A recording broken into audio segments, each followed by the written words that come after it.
ยางยากเจ็บหัวเข่ายางแล้วมีเสียงดังกรอบแกรบเข่าฝืดไปมาบ่สะดวกเนาะท่านมีสาเหตุเหล่านี้หรือบ่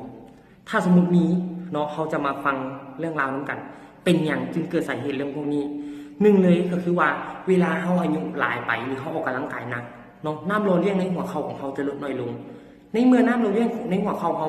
ลดน้อยลงแล้วมันเฮ็ดให้การเสียดสีของกระดูกเพิ่มขึ้นแล้วจะไปทำลายกระดูกอ่อนถ้าในเมื่อทำลายกระดูกอ่อนไปเรื่อยๆบางคนอาจจะยางบ่ได้เลยทีเดียวโรคนี้เขาเอิ้นว่าโรคคอเข่าเสื่อมเนาะถ้าถามว่าทุกคนมาเป็นแล้วปุ๊บเนี่ยคนไปหาซื้อยากินเองเนาะบางคนไปกินยาแก้ปวดยาแก้อักเสบบางทีให้แห้งไปว่าหั่นต้องได้สักยาเนาะเข้าในคอเลยทีเดียวแต่มันกัดซอยได้แค่ปลายเหตุบรรเทาเท่านั้นถ้าสมมติบางคนเป็นนักกว่าหั่นอาจจะถึงขั้นผ่าตัดก็เป็นได้เนาะแต่ในมื้อนี้บ่ต้องห่วงเนาะเพราะเขามียาตัวนึงเนาะชื่อว่า JG40 JG40 เนี่ยจะช่วยในเรื่องไหนแน่หนึ่งเลยคือจะมีสาร UC2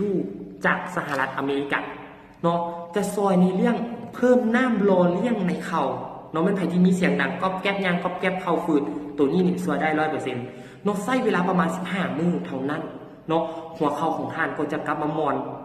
คือเก่าเลยทีเดียวเนาะแต่ถ้าสมมติว่าเป็นไผที่เป็นนักเป็นไห้แฮงเจ็บจนยางบ่ได้เนาะ